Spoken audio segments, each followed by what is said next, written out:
अस्सलाम वालेकुम दोस्तों, मैं डॉक्टर तंजीम सिराज और मेरे यूट्यूब चैनल पर आपका बहुत बहुत स्वागत है। आज के इस वीडियो में बात करने वाले हैं रेटिनाइटिस पिगमेंटोसा के बारे में, जिसे शॉर्ट में हम बोलते हैं आरपी। इसे दूसरा इसका एक वर्ड आता है रोड कोन डिस्ट्रोफी। तो पहले जानते हैं कि रेटिना क्या होती है। रेटिना एक मेम्ब्रेन, एक लेयर होती है जो हमारी आई बॉल होते हैं, इसके पीछे वाला पार्ट होता है रेटिना का। और रेटिना में कई सारी लेयर्स रहती हैं। वहाँ पर एक लेयर्स फोटो रिसेप्टर्स की भी रहती है और फोटो रिसेप्टर्स के अंदर रोड सेल्स और कोन सेल्स पाई जाती हैं। और रेटिना जो है हमारी ऑप्टिक नर्व जो रहती है उसके नज़दीक ही रेटिना पाई जाती है। तो ये जो रेटिनाइटिस पिगमेंटोसा है, इसके अंदर का क्या होता क्या है ये, इसके लक्षण क्या होते हैं और इसके कौन कौन से कारण होते हैं और सबसे बड़ा इसका कारण कौन सा है, मैं उसके बारे में आज इस वीडियो में आपको बताऊंगा। दूसरा मैं ये भी आपको बताऊंगा कि होम्योपैथी इसमें किस तरीके से आपको हेल्प करेगी, होम्योपैथी क्या सॉल्यूशन प्रोवाइड कराएगी। तो रेटिनाइटिस पिगमेंटोसा क्या है? एक ग्रुप ऑफ आई डिजीज़ है, इनहेरिटेड आई डिजीज़। यानी कि इनहेरिटेड का मतलब होता है एक जेनेटिकली एक ग्रुप ऑफ आई डिजीज़ है जो कि इनहेरिटेड होता है, बाप दादा से चल कर के आता है, जेनेटिक होता है। और ये मेनली क्या करता है, ये जो हमारा फोटो रिसेप्टर सिस्टम है, रोड सेल्स हो गई, कोन सेल्स हो गई, उनको डैमेज करता है। और होता क्या है, धीरे धीरे हमें जो है दिखाई देना बंद हो जाता है, विज़न लॉस होने लगता है। जो फोटो रिसेप्टर्स होते हैं और रेटिना, इनका जो मैकेनिज्म, इनकी जो केमिस्ट्री है जिससे हम लोग देखते हैं, किसी भी ऑब्जेक्ट को हम लोग देखते हैं तो इसका एक तरीका होता है, एक पाथवे होता है, उसकी वजह से हम देखते हैं। और जब इसके अंदर गड़बड़ी पैदा होती है तो हम लोगों को दिखाई देना ग्रेजुअली बंद होने लगता है। तो जो मोस्ट कॉमन जो रेटिनाइटिस पिगमेंटोसा की फॉर्म है, उन सभी फॉर्म के अंदर एक चीज़ कॉमन पाई जाती है, वो ये है कि सबके अंदर रोड जो सेल्स होती हैं उनका ब्रेक डाउन होने लगता है। किसी भी फॉर्म की रेटिनाइटिस पिगमेंटोसा हो, उनके अंदर रोड सेल्स का जो है एक डिग्रेडेशन होने लगता है, उनका जो है वो सेल्स मरने लगती हैं और धीरे धीरे पेशेंट जो है ब्लाइंडनेस की तरफ बढ़ने लगता है। तो ये जो फॉर्म होती है रेटिनाइटिस पिगमेंटोसा की, रोड प्लस कोन सेल्स की डिस्ट्रॉफी, इसमें जो है इसे रोड कोन डिस्ट्रॉफी भी बोला जाता है। और इसमें होता क्या है कि इसके जो सिम्टम है, यूजुअली ज़्यादातर होता क्या है कि वो नाइट ब्लाइंडनेस, नेक्टेलेपिया, यानी कि नाइट ब्लाइंडनेस, यानी कि अंधेरे में पेशेंट को हल्के हल्के कम दिखाई देने लगता है। दिन में तो उसको सही दिखता है लेकिन रात के अंधेरे में उसको सही दिखाई नहीं देता है। तो यहाँ से इसकी स्टार्टिंग होती है, शुरुआत में इस तरीके के लक्षण आते हैं। जिस तरीके से हम लोग देखते हैं, कोई भी एक इसका सबसे अच्छा एग्जाम्पल ये है आम लोगों के समझने के लिए, जब हम किसी मूवी थिएटर में जाते हैं तो बाहर काफ़ी ज़्यादा उजाला वगैरह रहता है। जैसे ही हम उसके अंदर एंट्री करते हैं तो अंदर से एकदम ब्लैक सा एनवायरनमेंट रहता है, तो हमारी जो आइज़ होती हैं वो एडजस्ट करती हैं। थोड़ी देर के बाद उनको समझ में आता है कहाँ बैठना है, कहाँ सीट है, कहाँ सीट नहीं है। तो इस तरीके के पेशेंट जो होते हैं उनको इस तरीके का हर समय लगता है, यानी कि अंधेरे में उनको दिक्कत आने लगती है।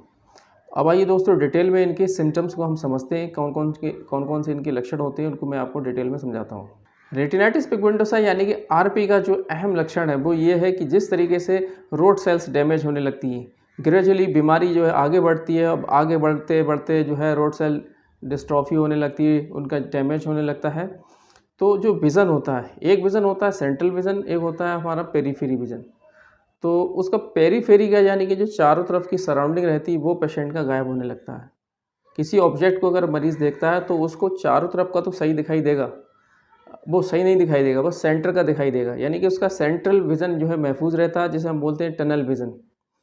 जिस तरीके से कभी लगता है जैसे आप दूरबीन से देखिए, इस तरीके से आपको कैसा दिखेगा, तो जो दूरबीन से इस तरीके बस उतना ही दिखता है, जहाँ तक फोकस हो इस तरीके का दिखाई देता है। और सेंटर का पेरीफेरी का जो चारों तरफ का रहता है वो विज़न उसका चला जाता है। रेटिनाइटिस पिगमेंटोसा के बहुत सारे मरीज ऐसे होते हैं, उनकी लाइफ टाइम हमेशा उनका जो है पेरीफेरी विज़न गायब हो जाता है, चला जाता है, लेकिन उनका जो टनल विज़न है, यानी कि जो सेंटर वाला विज़न है, वो लाइफ टाइम उनके साथ चलता रहता है। किसी किसी पेशेंट के साथ ऐसा होता है। और रेटिनाइटिस पिगमेंटोसा का जो दूसरा लक्षण है, इसकी जो दूसरी फॉर्म है, वो बोलते हैं कोड रोड्स डिस्ट्रॉफी, यानी कि कोन रोड डिस्ट्रॉफी। इसमें होता क्या है, कोन सेल पहले डैमेज होने लगती है। अभी क्या था, पेरीफेरी का हमें दिखाई नहीं दे रहा था। अब इसमें क्या होगा, पहले जो विज़न जाएगा वो सेंटर का विज़न जाएगा, बीच का आपका विज़न जाएगा और पेरीफेरी का आपको सही दिखेगा, यानी कि सेंट्रल विज़न आपका लॉस होगा। और जब बीमारी धीरे धीरे बीमारी आगे बढ़ेगी तो आपको नाइट ब्लाइंडनेस, यानी कि अंधेरे में भी देखने में दिक्कत आएगी और हल्के हल्के आप ब्लाइंडनेस की तरफ बढ़ जाएंगे। रेटिनाइटिस पिगमेंटोसा के जो सिम्टम होते हैं वो चिल्ड्रन के अंदर, एडोलेसेंट के अवस्था में या फिर यंग एडल्ट में ये जल्दी दिखाई देते हैं। और इसके जो सिम्टम है, ये जो लक्षण हैं वो वेरी करते हैं, पेशेंट टू पेशेंट वेरी करते हैं, किसके अंदर रेटिना कितनी डैमेज हुई है, किसके अंदर कितनी डैमेज नहीं हुई है, तो ये पेशेंट टू पेशेंट वेरी करते हैं। फिर इसके हिसाब से उनकी विज़न भी वेरी करती है और उनकी रिकवरी पे भी डिपेंड करता है, फिर उनकी रिकवरी किस तरीके से हो पाएगी। अब बात करते हैं कॉजेज़ ऑफ रेटिनाइटिस पिगमेंटोसा, यानी कि रेटिनाइटिस पिगमेंटोसा के अहम कारण।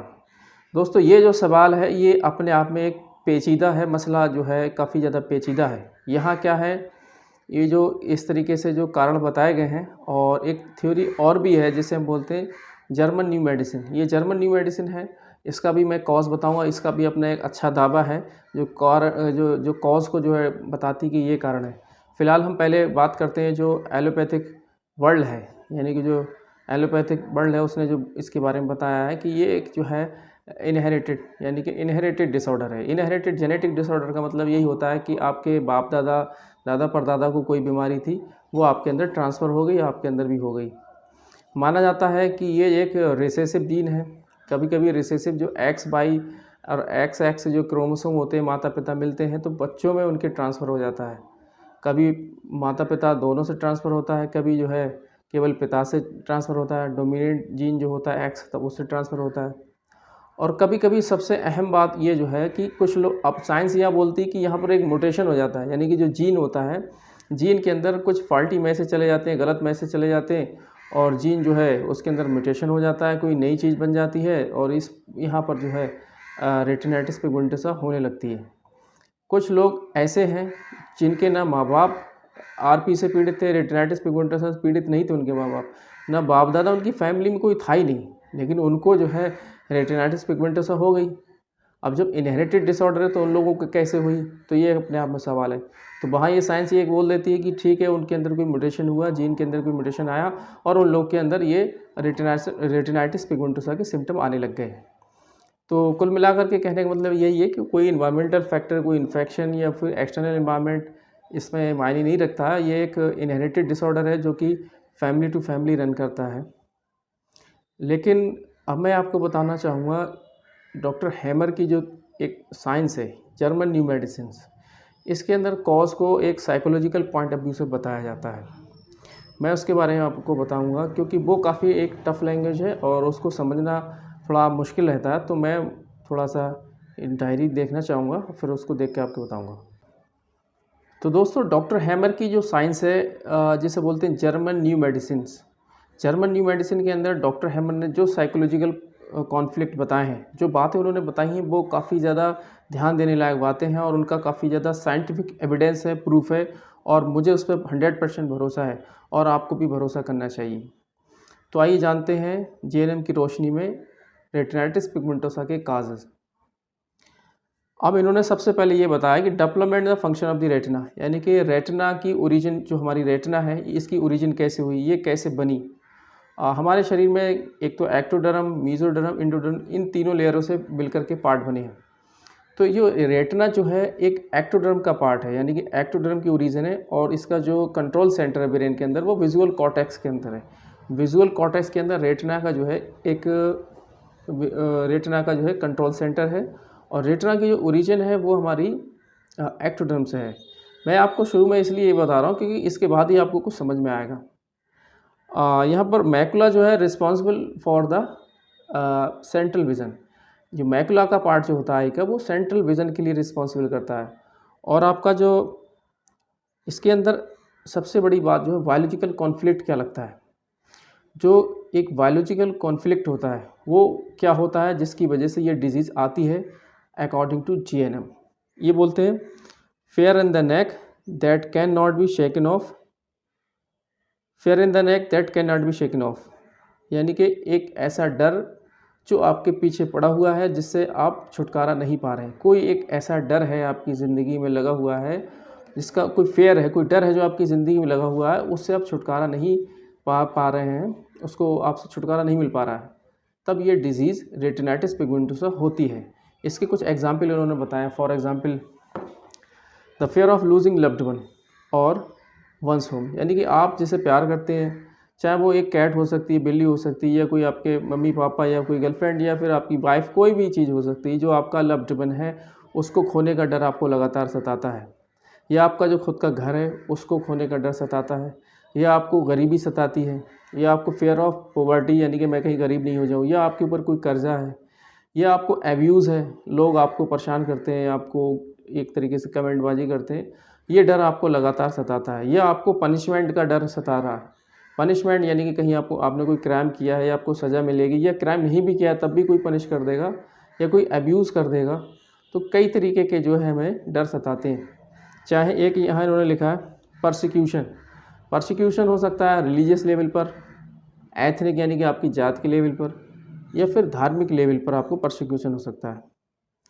एक होता है the fear of having cancer, medical test follow up examination, यानी कि कभी कभी क्या होता है किसी पेशेंट के अंदर एक बैठ जाता है, हाँ मुझे कैंसर हो गया है या कैंसर हो जाएगा, मुझे कैंसर हो जाएगा, तो उसको एक फेयर होता है कैंसर का, the fear of having cancer, कहीं मुझे कैंसर ना हो जाए। तो कभी कभी मेडिकल डायग्नोसिस बनती है, कोई टेस्ट हम कराने जाते हैं, कोई ऐसी डायग्नोसिस निकल के आती है कि तुम्हें कैंसर हो जाएगा, तुम्हारी रिपोर्ट सही नहीं है, तो ये शॉक जब लगता है तो इससे भी रेटिनाइटिस पिगमेंटोसा होने का खतरा बना रहता है।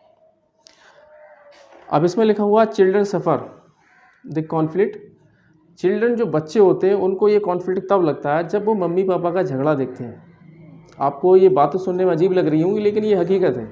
अगर आपकी फैमिली में माँ बाप झगड़ रहे हैं और बच्चे उनके अंदर रह रहे हैं और वो देख रहे हैं, तो कुछ ना कुछ बच्चों पे इफ़ेक्ट पड़ता है। और वो इफ़ेक्ट ऐसा है, वो हो सकता है कि उनको जो है उनके विज़न पे भी इफ़ेक्ट पड़ता हो, और पड़ता है। दूसरा कॉन्फ्लिक्ट एक्टिव फेज़, यानी कि कॉन्फ्लिक्ट एक्टिव फेज़ में होता क्या है, इसमें एक कॉन्फ्लिक्ट एक्टिव फेज़ होती है जीएनएम की थ्योरी के अंदर, एक इसमें हीलिंग प्रोसेस होता है। अब जो कॉन्फ्लिक्ट एक्टिव फेज होती है, तो हमने बताया कि fair of fair in the neck, fair in the neck that can not be shaken of, यानी कि अगर किसी इंसान के पीछे एक डर उसको लगा हुआ है, उसके गले के पीछे, उसकी गर्दन के पीछे एक डर जो है पड़ गया है, तो आपने देखा होगा कि जब बच्चे किसी चीज़ से डरते हैं तो बच्चों को क्या लगता है, वो बच्चे क्या करते हैं, वो अपनी आंख बंद कर लेते हैं। आंख बंद कर लेते, नेचुरली वो बायोलॉजिकल है, अंदर से है, बॉडी का एक सिस्टम है, वो आंख बंद कर लेते हैं, वो उस चीज़ को देखना नहीं चाहते हैं। आंख बंद वो लोग कर लेते हैं बच्चे, उससे डरने के लिए। ठीक इस तरीके से यहाँ होता है function loss due to the loss of retinal photoreceptor cell with the biological purpose to make that what evokes the fear temporally invisible.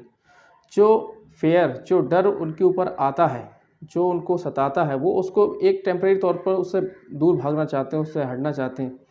तो ये बायोलॉजिकल पर्पस होता क्या है, जो रोड सेल्स होती है जो रिस्पॉन्सिबल होती हैं विज़न के लिए, तो रोड सेल्स वहाँ अपना काम करना छोड़ देती हैं, क्योंकि टेम्परेली वो उससे छुटकारा पाना चाहता है। रोड सेल्स उसको जो है काम करना बंद कर देती है, तो वहाँ से दिखाई देना कम होने लगता है। The loss of rod cells responsible for the vision at low light levels results in नेक्टलेपिया। अब जो रोड सेल्स होती हैं वो रिस्पॉन्सिबल रहती है कि जो लो लाइट विज़न में जो है उनको काम करती है। वो तभी क्या है, यहाँ पर होता क्या है, नाइट में जो है दिखाई देना कम हो जाता है पेशेंट को। नेक्टलेपिया यानी कि नाइट ब्लाइंडनेस के सिम्टम आने लगते हैं। तो यहाँ से स्टार्टिंग होती है रेटिनाइटिस पिगमेंटोसा की नाइट ब्लाइंडनेस वाले सिम्टम से, क्योंकि रोड सेल्स काम करना यहाँ बंद कर दिया। और रोड सेल्स से काम करना बंद क्यों किया, कि दो बायोलॉजिकल कॉन्फ्लिक्ट है, उसको एक कॉन्फ्लिक्ट एक्टिव फेज का, कि हमें उस डर को दूर करना, भगाना है। तो बॉडी खुद ब खुद उसका जो पार्ट है वो खुद ब खुद उसको स्लो डाउन करता है, उसके फंक्शन को डाउन करता है। ठीक है। अब यहाँ कॉन्फ्लिक्ट एक्टिविटी तेज़ होने लगी, यानी कि लगातार आपको किसी न किसी उस डर को बार बार आपको डर सता रहा है। और होता क्या है, विज़न हल्के हल्के रोड सेल डैमेज हो रही हैं। तो सेंट्रल यानी कि स्कोटोमा बोलते हैं, एक पार्ट जो बीच का पार्ट होता है, उस एक ब्लाइंड स्पॉट होता है, उस बीच के पार्ट से आपको दिखाई देना बंद होने लगता है, उसको स्कोटोमा बोलते हैं हम। अब दूसरी फेज़ आती है यहाँ पर healing phase. During the healing phase the function of the photoreceptor sales is restored. Healing phase में क्या होता है, जो फोटोरिसेप्टर के जो फंक्शन थे, यानी कि रोड सेल्स का जो काम था, वो उस समय क्या था, उसने ख़त्म कर दिया था। यहाँ क्या होगा, फंक्शन रिस्टोर होगा, दोबारा से फंक्शन वापस आएगा। और उस वापस में क्या होगा, in PCL-A an edema forms between the choroid and the affected area of the retina। एक choroid लेयर जो होती है और रेटिना होती है, इसके बीच में क्या होता है, एडिमा यानी कि सूजन आ जाएगी, और जो इपीलेप्टॉइड क्राइसिस होगी, edema is expanded which is noticeable as a flashes of light, यानी कि फोटोप्सिया। यहाँ पर रेटिनाइटिस पिगमेंटोसा का एक सिम्टम दिखाई देता है, जो क्रोइड लेयर और रेटिना के बीच में एक एडिमा हो जाता है, एक फ्लूइड इकट्ठा हो जाता है। वो जब बाहर होता है उसको एक्सपेल करते हैं तो वहाँ पर फ्लैशेस ऑफ लाइट, आपकी आंखों के सामने जब आप देखते हैं तो चमक दिखाई देती है, कुछ बिजली जैसा चमकता है, जिसे बोलते हैं फोटोप्सिया। ये भी एक सिम्टम आने लगता है। ये हीलिंग फेज की होती, बॉडी अब खुद अपने आप हील कर रही होती, तब ये सिम्टम आते हैं। The flashes could be short, worst or happen continuously until the retina is prepared. Retina को दोबारा से मेंटेन कर रही होती है बॉडी, तब तक ये चलता रहता है। जो इडीमा यानी कि जो स्वेलिंग क्रोइड लेयर और हमारी रेटिना के बीच में बनी थी, वो क्या कर रही है यहाँ पर, वो लॉस ऑफ पेरिफेरल विजन, जो पेरीफेरी का विजन है उसको लॉस कर रही है, पेरीफेरी के विजन को लॉस कर रही है। A loss of central vision, healing process involve macular degeneration. और कभी कभी क्या है, सेंट्रल विजन भी प्रभावित होता है, यानी कि मैकुला ही प्रभावित होता है, और हमारा बीच वाला जो सेंट्रल विजन होता है वो हमें दिखाई नहीं देता है। तो दोस्तों कुल मिलाकर के मेरा कहने का मतलब ये है, जो डॉक्टर हैमर की थ्योरी है, डॉक्टर हैमर ने थ्योरी दी कि बायोलॉजिकल कॉन्फ्लिक्ट, यानी कि कोई भी ऐसा चीज़ जो अचानक से आपकी लाइफ पर आता है, कोई भी ऐसा फेयर, चाहे वो किसी भी चीज़ का फेयर हो सकता है जिसको आपको डर सताता है, तो बॉडी का एक बायोलॉजिकल कॉन्फ्लिक्ट होता है। बायोलॉजिकल उसकी एक कॉन्फ्लिक्ट एक्टिविटी होती है जो खुद अपने आप को उसको फेस करना चाहती है, उसको अपने आप से ठीक करना चाहती है।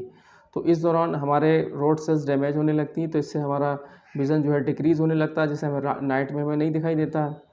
और फिर जब आगे डिजीज़ बढ़ती है तो हमें जो है फोटोप्सिया वाले सिम्टम आने लगते हैं। तो ये जो है ये जो कॉज़ है, जैसे कि पहले बताया था, कुछ ऐसे बच्चे होते हैं जिनके माँ बाप के अंदर जो है नहीं पाया जा रहा था, उनके माँ बाप के अंदर ये जो है रेटिनाइटिस पिगमेंटोसा की बीमारी नहीं थी, लेकिन फिर भी उन बच्चों को आई। तो कहीं ना कहीं हो सकता है ये वाला जो कॉज उन बच्चों के ऊपर लागू होता हो। तो दोस्तों ये तो थे कॉज। अब आइए जानते हैं इस वीडियो के कैसे आप डायग्नोस करेंगे कि रेटिनाइटिस पिगमेंटोसा पेशेंट को है या नहीं। डायग्नोसिस के बारे में बात करते हैं।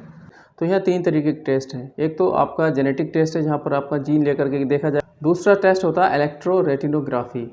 यहाँ पर आप जब जाएंगे आई स्पेशलिस्ट के पास, वो आपको चेक करके बताएंगे। एक टेस्ट होता है विजुअल फील्ड टेस्ट।